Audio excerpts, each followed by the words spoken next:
The letter arrived on a Tuesday, tucked between a water bill and a coupon flyer for a pizza place Marcus Webb had never visited. He almost missed it.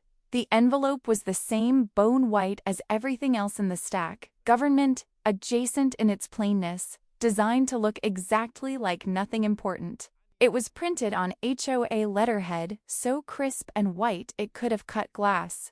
The Sycamore Estates logo embossed in the corner like a coat of arms for a very minor kingdom. Marcus held it at arm's length as though the paper itself might bite him. He read it once standing at the mailbox, squinting in the flat September light. Then again on the porch steps with his coffee going cold on the railing. Then a third time at the kitchen table, the letter flat under his palm, as though pressure might reveal something the words had withheld. Unauthorized exterior modification, it read. Immediate removal required within 14 days or fines will accrue at a rate of whoosh per day. The unauthorized modification in question was a flood shield. Pro 3000. A modular flood barrier system he'd spent $1,100 on after last year's near miss, when the creek behind Sycamore Estates had swollen to within 6 inches of his back door. That night had been instructional in the most intimate way. He'd stood in his kitchen in the dark, the lights off because somehow it felt more honest that way, watching the water inch closer through the glass, and he'd made himself a promise. He was a man who kept promises. He kept this one in March. He researched for 3 weeks with the methodical focus of someone who believes that ignorance is correctable if you apply sufficient time to it. He read FEMA's floodproofing technical manual cover to cover, annotating the margins in blue pen. He watched YouTube tutorials from professional installers until he could recite the steps from memory in the dark. He joined 2 online forums for homeowners in flood-prone areas and read floods of posts from people who had lost rugs, appliances, family photographs, and the particular feeling of safety that comes from knowing your home is sealed against the world. He called his civil engineer friend Priya Chandrase Karan, who drove over on a Sunday morning with her measuring tape and a laser level, walking the perimeter of his property with the unhurried focus of someone who had been asked a real question and intended to answer it properly.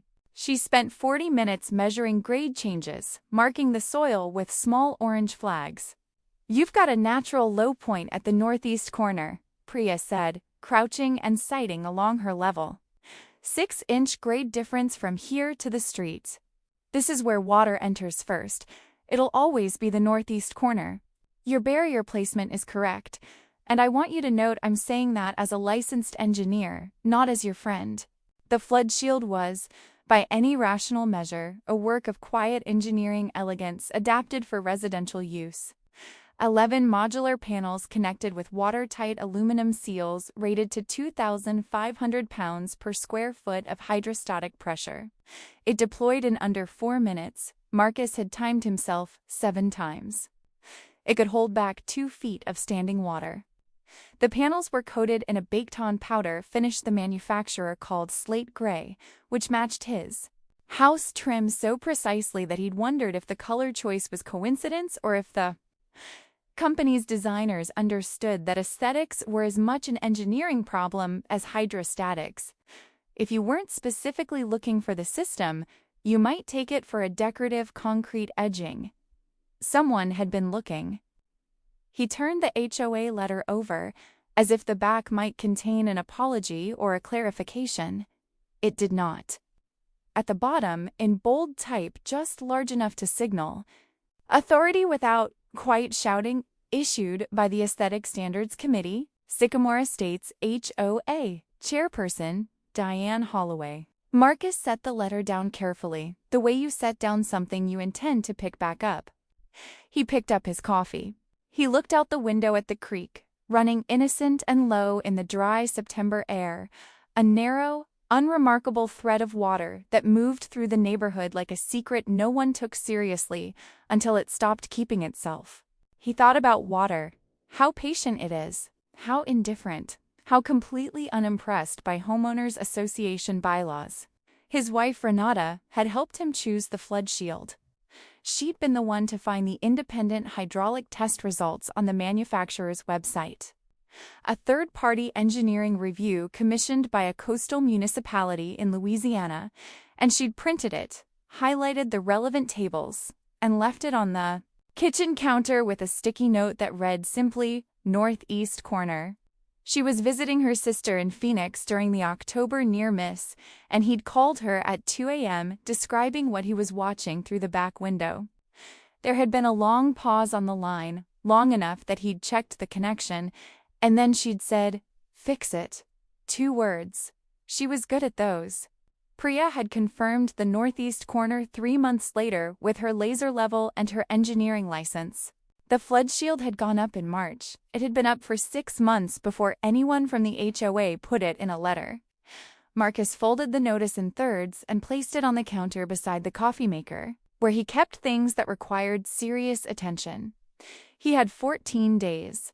He had a civil engineer's notes, a manufacturer's hydraulic test report, and a highlighted copy of the HOA SCC&R document. He was going to need all of them. The HOA met on the second Thursday of every month in the clubhouse, a building that smelled permanently of carpet cleaner and the particular kind of low-grade resentment that accumulates in rooms where minor decisions are made with major gravity. The carpet itself was a shade of institutional blue that had probably once had a name on a manufacturer's swatch card, but now communicated only endurance. The fluorescent lights had a frequency that you felt rather than heard, a faint hum at the edge of perception that made long meetings feel longer. Marcus arrived 5 minutes early and found every seat already taken. He stood against the back wall beside a folding table with a coffee urn and a plate of store-bought cookies that no one had touched. He poured himself a cup of coffee he didn't particularly want and held it as something to do with his hands. The 5-member board sat at a long folding table at the front of the room, Diane Holloway in the center chair, flanked by Gerald Finch on her right and Patricia Assay on her left. The 2 newer members, whose names Marcus could not immediately recall, sat at either end of the table with the particular stillness of people who have not yet decided what they are doing there. Diane Holloway sat with the posture of someone who had been waiting her entire life for exactly this amount of power and intended to exercise it with care. She was 63, recently retired from 30 years in insurance, claims, and adjustments, Marcus had heard, which he thought was either perfectly appropriate background for HOA governance or darkly ironic, depending on your mood. She ran the aesthetic standards committee with the focused precision of a woman who believed deeply that conformity was a form of love, that if everyone's yard looked the same, everyone would feel equally safe, equally belonging. It was, Marcus had concluded, a philosophy that made emotional sense and practical nonsense simultaneously.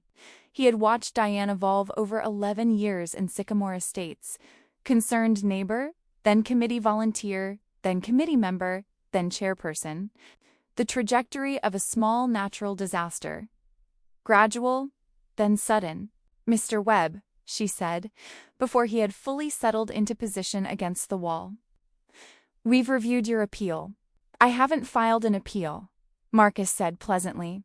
Diane blinked, a small but visible recalibration, like a ship's captain adjusting for an unexpected current. "The letter you sent, that was not an appeal. That was a letter explaining what the barrier does, why I installed it, the engineering basis for its placement, and the specific CC&R language I believe supports its exemption from aesthetic review. I was providing information. Yes, well." She shuffled her papers with the air of someone reorganizing their authority into a more defensible arrangement. "The committee's position is that the flood shield system, regardless of its stated function, constitutes an unapproved structural addition to your exterior facade. Section 4.7 of the CC&RS is quite clear on this point." Marcus had read Section 4.7 with a highlighter, the way a lawyer reads a contract. He had read the sections before and after it. He had read the entire CC&R document twice, annotating the margins in blue ink, and once more in pencil when the ink annotations started to feel too definitive. "The barrier is not structural," he said, keeping his voice at the tone of someone explaining something interesting rather than arguing. "It is modular and fully removable. I can disassemble it in 4 minutes. I've timed myself." The definition of a structural addition in Section 4.7 references permanently affixed materials. The flood shield uses removable anchor bolts and water compression seals. It is, by the document's own definitions, a temporary installation that happens to remain in place between flood events. Patricia Assay was writing something on a yellow notepad. She wrote carefully, like someone making a record. "It is visible from the street, Mr. Webb," Diane said. "So are gutters. So are downspouts, door hinges, window screens, and the basketball hoop that Gerald has had in his driveway for 2 years without an aesthetic review citation." Gerald Finch shifted in his chair. He was a pale, thin man of 58 who had, in Marcus's experience, never expressed an unsolicited opinion on any subject in an HOA meeting. His role on the board appeared to be nodding at measured intervals, which he did now. "The basketball hoop," Diane said, her tone cooling by a precise degree, "is a separate matter." "I'm sure it is," Marcus said. The room had gone very still. 20-some Sycamore. Estates residents were watching this exchange with the quality of attention usually reserved for sporting events where the outcome is uncertain. A woman in the third row had stopped knitting. "The decision stands," Diane said. Something in her voice closed like a door. 14 days, or we begin fining. $50 per day, as stated." Marcus looked at her for a moment, at the set of her jaw, the careful arrangement of her papers, the way she held her pen like a gavel she was restraining herself from using. He had met the type before. Not a bad person. A person who had decided that the rules were the thing, and that the thing was worth protecting at almost any cost. And who had the particular vulnerability of someone who has never personally paid that cost. "Not yet. I'd like the vote on the record," he said, "and I'd like the committee's reasoning in writing, citing the specific CC&R clauses that apply. All of them." A pause. "That can be arranged." "Thank you," Marcus said. He picked up his jacket and left. In the parking lot, Patricia Assay caught up with him at a near jog. She was the newest board member, a landscape architect who'd moved into the neighborhood 2 years ago, someone Marcus associated with quiet competence and the unusual ability to actually listen in meetings. "For what it's worth," she said quietly. "Checking that no one was within earshot, I abstained on the original committee vote. That's not on the record because Gerald filed it as unanimous, which I'm asking him to correct." She paused. "I'm sorry this is happening." Marcus looked at her for a moment. "You're still on the board." "I'm still on the board," she agreed. "Then do something with that," he said, not unkindly. He meant it as useful information, not a judgment.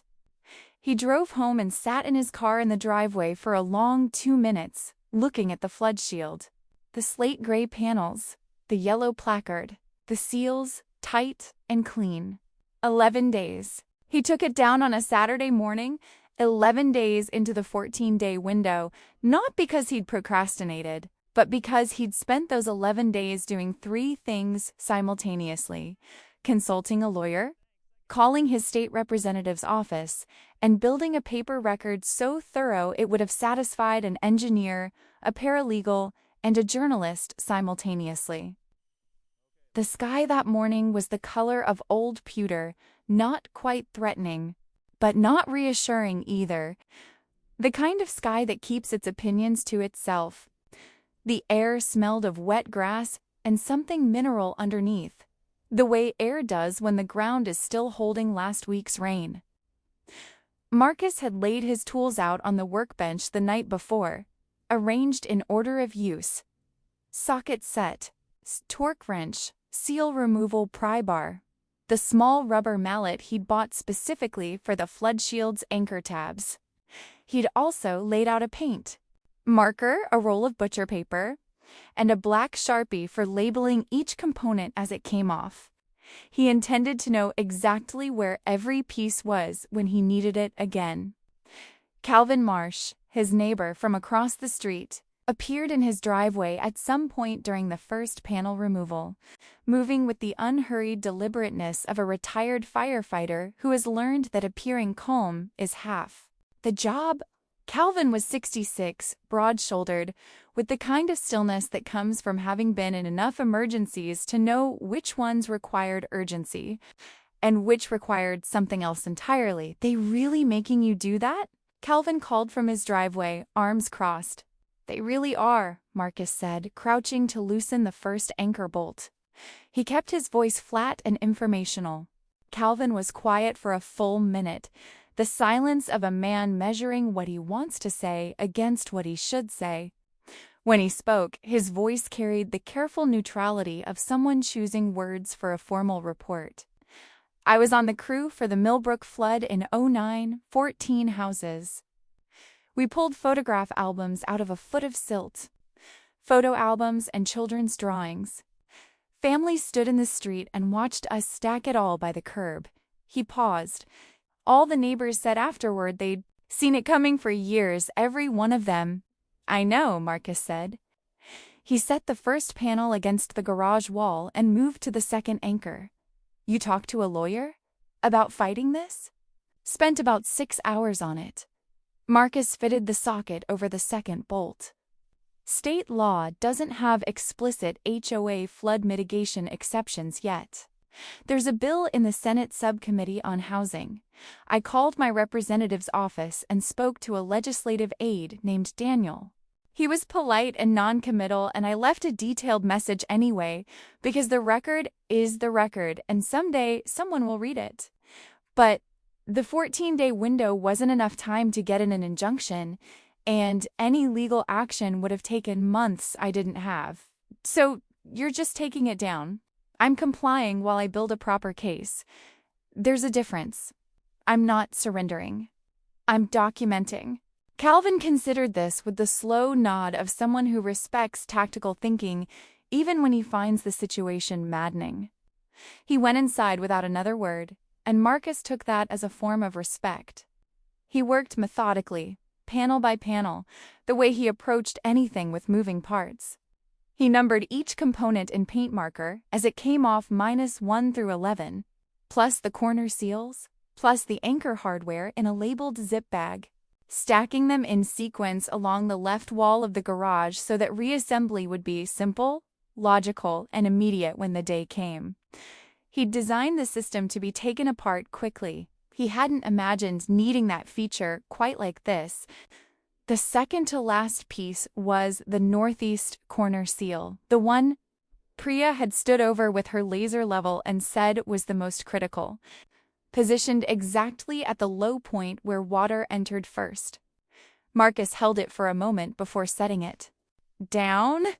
It was a solid piece of aluminum, powder-coated and machined to tolerances you didn't expect in a consumer product. Someone had built this thing to work. He set it down carefully. The last piece was the yellow caution placard he'd zip-tied to the base. "Flood zone, barrier in use." He snipped the tie with kitchen scissors and turned the placard over in his hands. Bold black lettering on high-visibility yellow. The international language of "take this seriously." He put it in the third drawer of the garage workbench, face down under a folded shop rag, not because he wanted to forget it, because he wanted to know exactly where it was. 3 days later, on Tuesday, the National Weather Service issued a flood watch for the river basin that included Sycamore Estates. Predicted rainfall over 72 hours, 4 to 6 inches. The creek, the advisory noted, was already running 11% above seasonal average due to upstream precipitation earlier in the month. Marcus read the watch on his phone at 6:47 in the morning, standing in the kitchen in his socks, a half-eaten piece of toast on the counter. He read it twice. He screenshot it and texted it to Priya with no message attached. She replied in 4 minutes. Oh no. He screenshot the HOA removal order and sent that too. Her reply came back in 30 seconds. Oh no. He put the phone face down on the counter and finished his toast.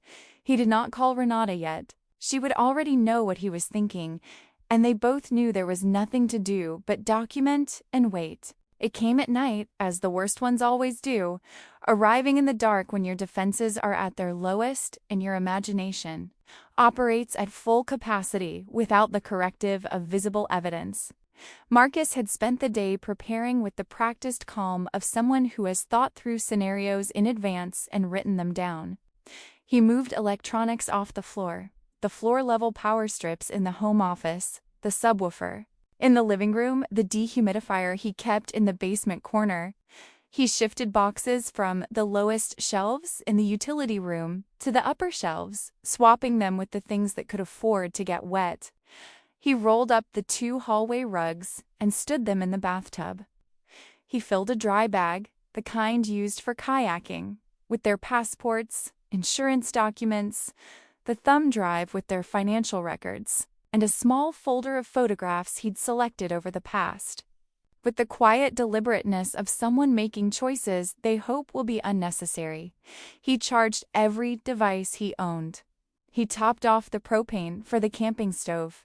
He filled 3 large pots with clean water and put them on the upper pantry shelf. He did these things without panic and without hurry. The way a pilot runs a pre-flight checklist before a routine flight. Not because disaster is certain, but because the cost of being wrong about it is too high to treat the probability casually. Renata called at 5 in the evening from her sister's place in Phoenix. He gave her a calm, factual summary. There was a pause on the line. You want me to come back early? No, let me see what happens. I'll call you at midnight. Another pause. Then, I hate that the barrier is in the garage. I know, he said. Me too. By 8 in the evening, the rain was steady, the kind of rain that settles in and declares its intention to stay. By 10, it was serious, a dense, continuous roar that was less like rain and more like the sky making a policy decision. He sat at the kitchen table with his laptop, watching the National Weather Service radar loop, a slow, clockwise spiral of green deepening to yellow, deepening to red, rotating over the county with the patient indifference of a weather system that has no particular opinion about Sycamore Estates. He heard it before he saw it. A low total surrounding sound, not rain on the roof specifically, but rain on everything simultaneously. The yard, the driveway, the street, the trees, the shed, the neighbor's car, the creek bed, all of it receiving water at the same moment with the same urgency. A percussion so complete it collapsed into a kind of silence underneath itself.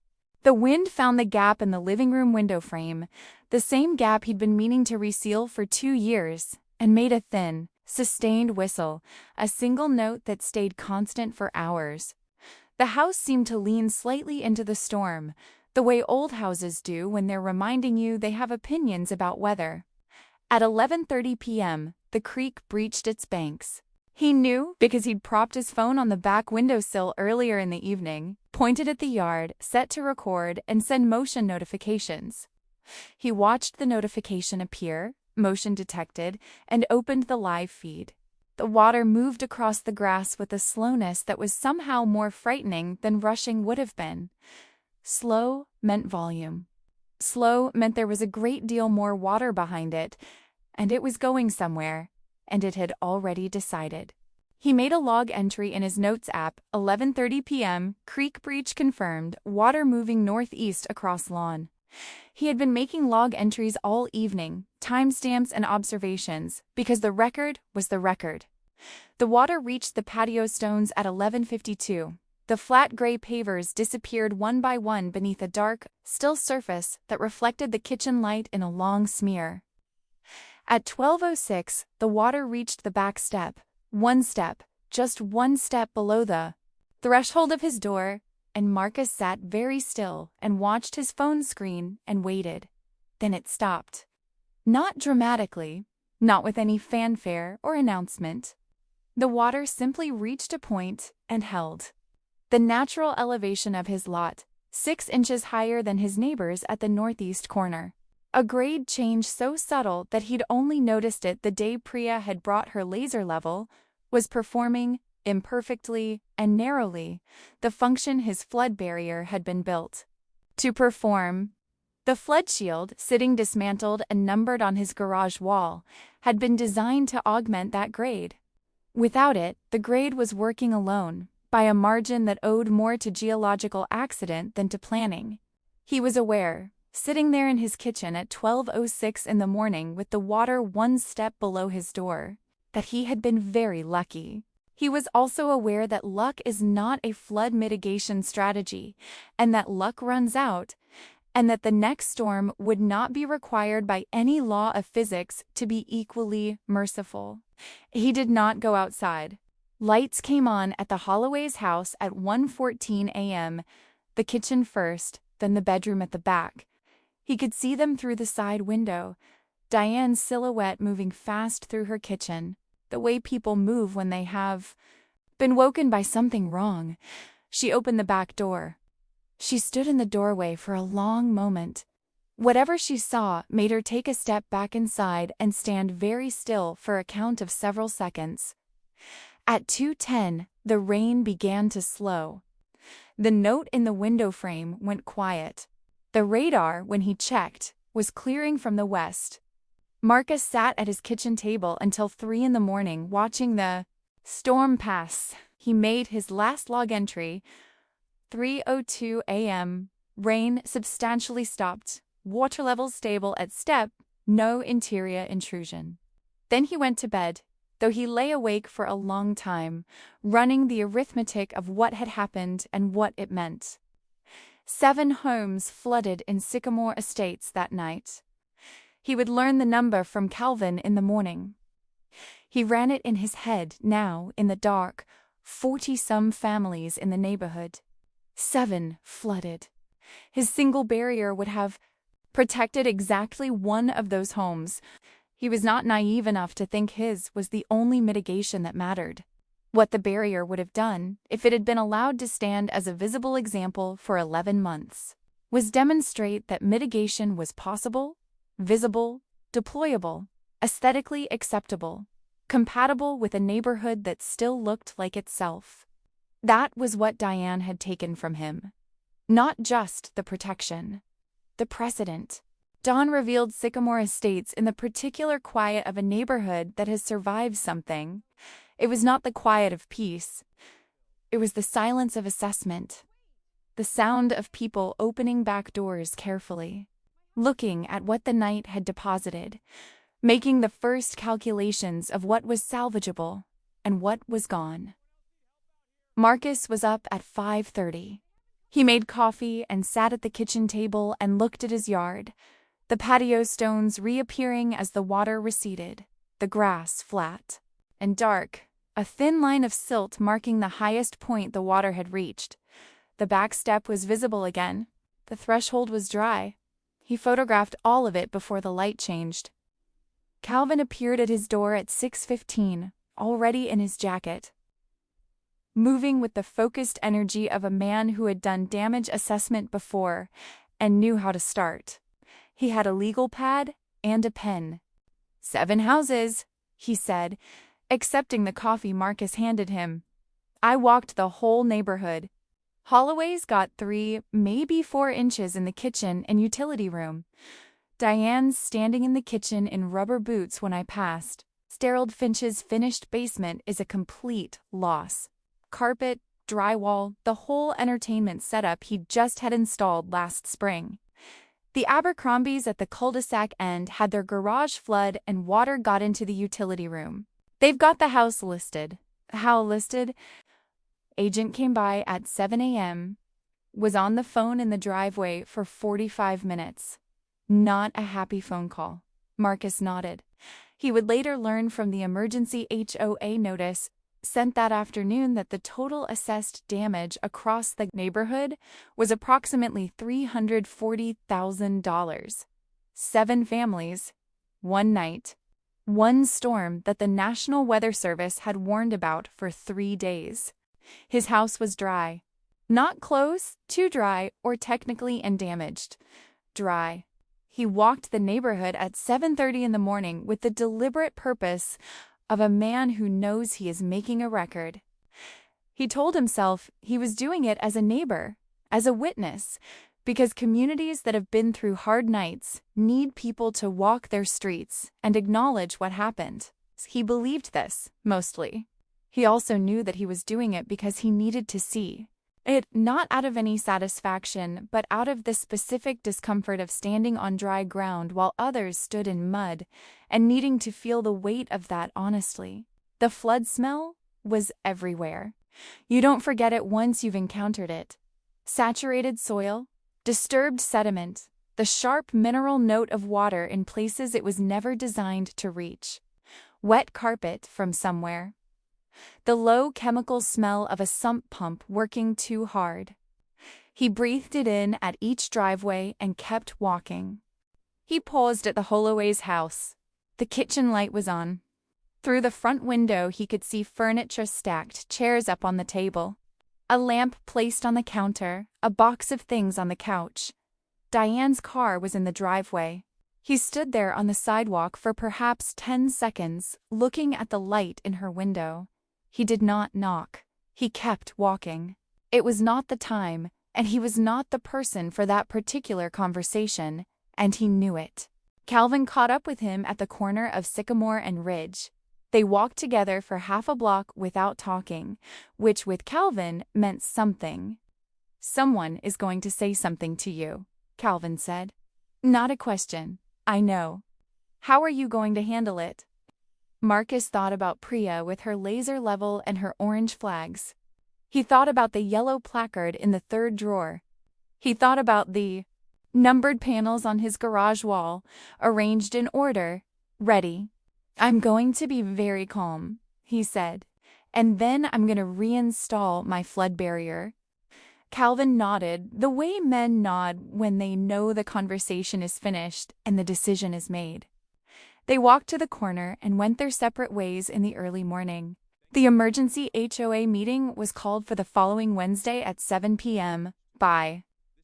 Then the insurance adjusters had made their visits, and the wet carpet had been ripped up and stacked at curbs. And the dehumidifiers had been running for so many consecutive days that the whole neighborhood had taken on a low, sustained mechanical hum, the sound of a place working hard to dry itself out. The air carried the exhausted quality of a community that had been through something and was still in the middle of processing what it meant. Marcus arrived 10 minutes early. For the first time in his HOA career, there were no empty seats.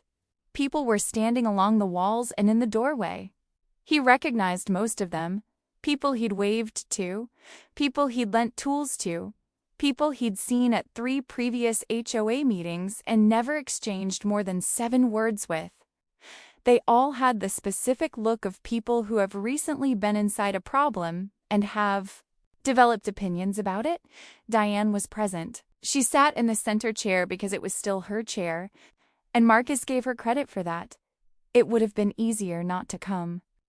And not coming would have been a reasonable choice that many people in her position would have made. She sat upright, her papers in front of her, her pen in her hand. Something in the quality of her authority had changed. Not diminished exactly. Altered. Like a material that has been through stress and retained its shape but not quite its original properties. She looked tired in the specific way of someone who has not slept well for several nights and has spent those nights on the phone with insurance adjusters, which, given her background, must have been a clarifying experience. She knew exactly what the adjusters were calculating. She had been one. Gerald Finch looked wrecked. His basement was a complete loss. The recessed lighting, the custom bar, the mounted television. The built-in shelving with the model railroad he'd spent 6 years assembling. Gone. He sat very still at the table and looked at a point on the wall with the focused attention of someone not seeing anything in front of them. Marcus opened his folder.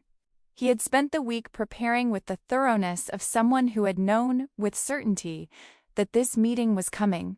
He laid out his materials in order, as if presenting to a review board the original notice demanding removal, his written response with technical specifications, Priya's engineering notes, signed and dated on her firm's letterhead, printouts of the National Weather Service flood watch issued 3 days after his barrier came down, the proposed state Senate bill, still in committee, still not yet law, photographs of his installed system taken before removal, photographs of his dry property taken at 6 a.m. the morning after the storm, with timestamps, and a 1-page legal memo from the attorney he'd consulted by phone, noting that directing a homeowner to remove documented flood protection equipment prior to a foreseeable flood event might constitute actionable negligence under state common law. He did not say, "I told you so." He had rehearsed this particular restraint the way he'd rehearsed the flood shield installation steps, until the discipline was automatic and could be trusted under pressure. He said, "I'd like to propose an amendment to Section 4.7 of the CC&RS, creating an explicit carve-out for flood mitigation devices that meet FEMA floodproofing standards or have been reviewed by a licensed civil or structural engineer. I have draft language ready. I'd also like the board to formally consider whether the association has liability exposure for the enforcement action taken against my property. In the 3 weeks preceding this flood event, the room held its breath in the way rooms do when something has been said that cannot be unsaid. It was Gerald Finch who spoke first. Gerald, who in 11 years of HOA meetings had never said anything unrehearsed, looked up from the spot on the wall he'd been studying and said, with the flat conviction of a man who has just watched his model railroad disappear under silt, "I think we should hear him out." Patricia Assay said, "Let's see the draft language." Diane opened her mouth. The room waited. She looked at Marcus with an expression he couldn't entirely read. Not hostility, not contrition, but something in the range of a person recalibrating a machine that has just produced an unexpected result. She looked at him for a long moment. Then she said, "The floor is yours, Mr. Webb." Marcus uncapped his pen and smoothed the amendment language on the table. He pre-read it slowly and clearly, pausing at each clause. When he finished, no one spoke for 4 or 5 seconds. Patricia Assay raised her hand. "I move we adopt the proposed language as a first reading tonight and vote on final adoption at the next regular meeting." She paused, and something shifted in her face. "Actually, given the circumstances, I move we waive the second reading and vote tonight." Gerald Finch seconded before Diane could draw breath. They voted unanimously. All 5 board members raised their hands, including Diane Holloway, who raised hers last and deliberately, and without looking away from the table in front of her. The amendment to Section 4.7 read, "In the careful, dry language of governing documents that must anticipate everything and romanticize nothing, flood mitigation devices, including but not limited to modular flood barriers, water, resistant door barriers, and engineered drainage systems, shall be exempt from exterior modification restrictions, provided that A. The device meets FEMA floodproofing standards or has been approved by a licensed structural or civil engineer. B. The device is maintained in a visually consistent manner during non-deployment periods. And C. The device is removed or stored within 72 hours of a flood event concluding." It was bureaucratic. It was also, Marcus thought, walking to his car afterward in the cool night air. Exactly right, specific enough to be enforceable, flexible enough to work for the actual variety of situations a real neighborhood actually produces. Language written in the aftermath of damage, by people who now understood what the damage cost. He reinstalled the Flood Shield Pro 3000 the following Saturday. The same day of the week he'd taken it down, which felt appropriate in a way he didn't try to articulate. Calvin came over without being asked or invited, showing up at 8 a.m. with 2 cups of coffee from the place on Meridian and the wordless efficiency of someone who knows how to work alongside another person without making it about himself. They went panel by panel, Marcus's numbered markings making the sequence self-evident. Calvin held the anchor template steady while Marcus ran the first set of bolts. Then, they swapped positions for the second. Marcus ran the sealed tape along each joint while Calvin held the alignment. The system went together the way well-engineered things go together, without force, each piece finding its place because it was designed to be there. 22 minutes, start to finish. Longer than the 4-minute emergency deployment time because they were being careful. Because this time felt different from every other time. The sky was a clean, hard autumn blue. The kind of blue that makes distances look sharper than they are, that makes the whole world look like it's been recently clarified. The maple at the corner of Marcus's yard had gone red overnight. A red that was almost theatrical, as if the tree had decided to make a statement about something. "You could still sue them," Calvin said, handing Marcus the northeast corner seal, the last critical piece, the one Priya had identified at the beginning. The legal memo said you've got a reasonable case. "I could," Marcus said. He fitted the seal into position, the aluminum seated cleanly, the compression gasket making its characteristic soft click. "But you won't." "Probably not." He tightened the corner bolt and stepped back, looking at the assembled system. Solid. Level. The slate gray panels flush against the foundation. The anchor bolts seated and torqued. The seals in compression. The whole thing. Ready. What I wanted was the rule to change. For the next person who builds something like this not to get that letter. For the neighborhood to have a policy that reflects reality instead of aesthetics. That's what I wanted. And you got it. And I got it. Calvin handed him the last piece, the yellow caution placard, retrieved from the third drawer of the garage workbench where Marcus had put it face down under a shop rag. Flood zone, barrier in use. Marcus turned it over once. Looked at it. The adhesive backing was still good. He pressed it firmly onto the concrete base, right where it belonged, and smoothed it down with his thumb until the edges were flat and the letters were facing forward. 3 doors down, he could hear construction sounds. A circular saw intermittent, the flat percussion of cabinet doors being tested on new hinges. Diane Holloway was having her kitchen redone. Calvin had heard from a neighbor that she'd ordered the same cabinetry as before, same wood species, same finish, same hardware, matching as closely as possible what the water had taken. Marcus understood that impulse completely. There is a specific kind of courage in rebuilding exactly what you lost. It says, "This is still my home." It says, "I am still here." It says, "Water does not get to decide what I am." He respected her for it. He thought he might tell her so someday, when enough time had passed and the right moment appeared. The creek ran behind the houses, quiet now. Its banks settled back within their lines. Patient. It had no interest in the amendment to Section 4.7, or in the unanimous vote, or in the yellow placard now properly mounted on its concrete base.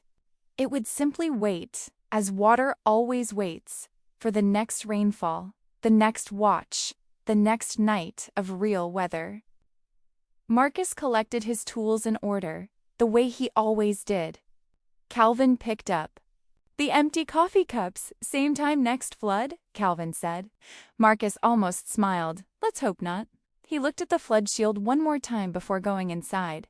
Slate gray against the foundation. Solid. Level. Ready. The kind of thing that works best when it never has to.